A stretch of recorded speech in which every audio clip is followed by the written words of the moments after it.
Welcome to some new r/malicious compliance stories, where people conform to the letter, but not the spirit of a request. I hope you had a great day.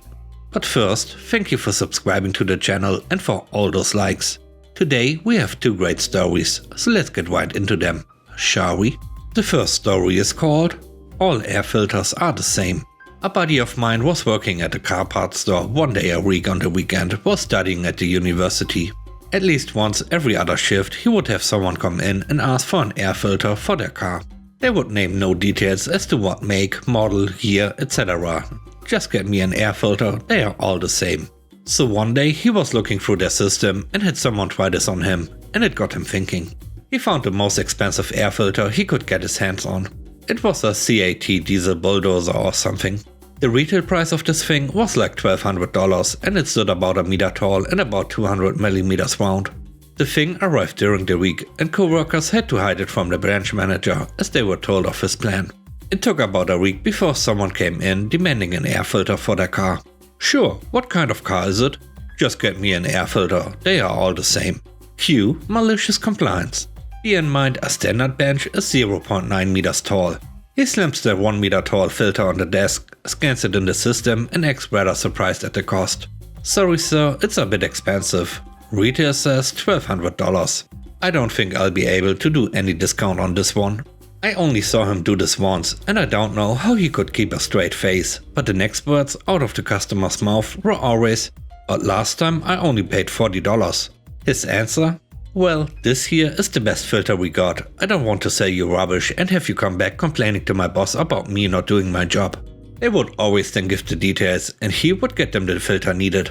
This filter was at the store for probably 2 years, before the branch manager figured out that they had a ridiculously priced filter they couldn't sell for something they don't ever get asked for parts for. He found it and had it sent back. Meanwhile, at least once a week, someone working at the store would get to use the filter for some malicious compliance before the customer would give them their car's details. The last story is called I Don't Care How You Do Your Job. I used to work in hotels in a ski town in Colorado. It was very expensive, but the quality of life, very common saying there. I had started at a new hotel and was making $10 an hour living with my brother in a 2-bedroom place that was 700 square feet. Rent was half our income. When the slow season approached, I was told I would have to move to night audit, 11 PM to 7 AM, or risk being let go. The problem was I lived 3 miles from the hotel and took the bus to get there since I couldn't afford a car. The bus did not run at night or early morning, so I would be walking 6 miles a day and several inches to a foot or more in snow. So I asked for a raise. They said they'd get back to me, but need an answer and I need a job. So, okay, I'll work night audit. I start the next week as an auditor, and while I'm being trained, I learned that I'm also losing a day. The other auditor works 3 days, and I'll be working 4 days, not 5. That's a $320 a month hit to my income before taxes. So I will need to be making $12.50 an hour to keep making the same thing with the cut hours. But I decide I'm going to ask for $14. I complete the training and meet with the general manager. He asks how I'm liking it, and I start off with my concerns. I tell him I wasn't told I'd lose a day, and with having to walk 6 miles a day in the snow, I was going to need a raise to $14 an hour.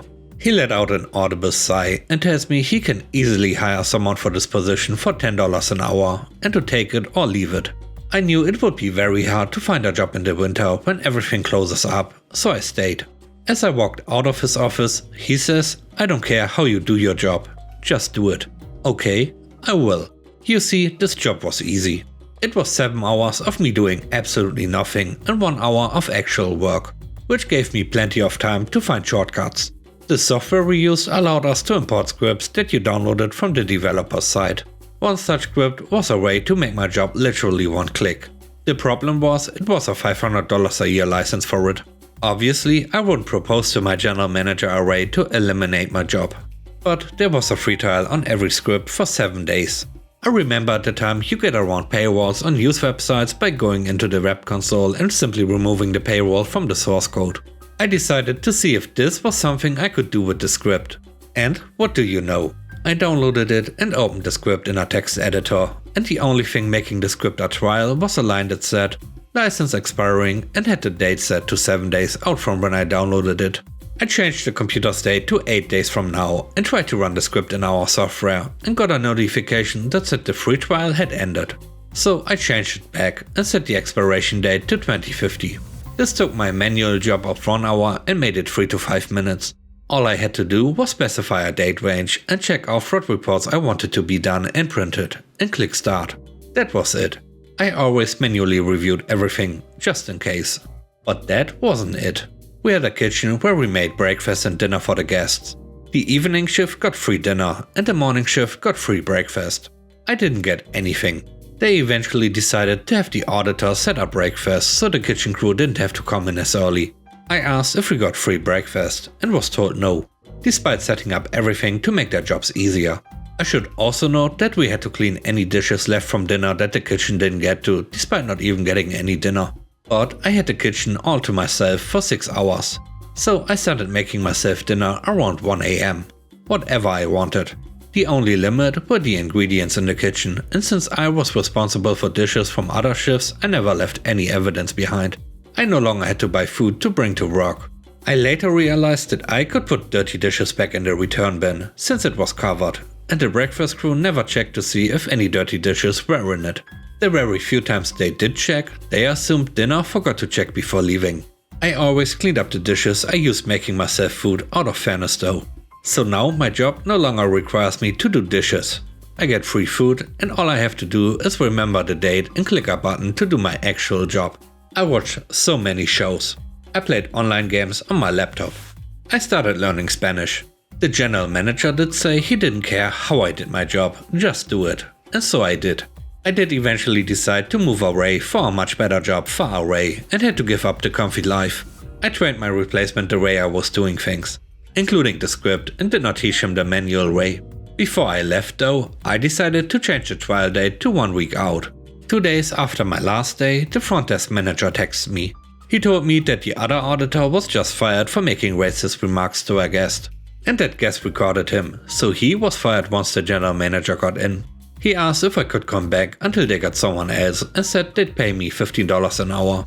Unfortunately, I was leaving in 2 days, so there was no way. I got a call from the general manager at about 5 AM the day of the expiration.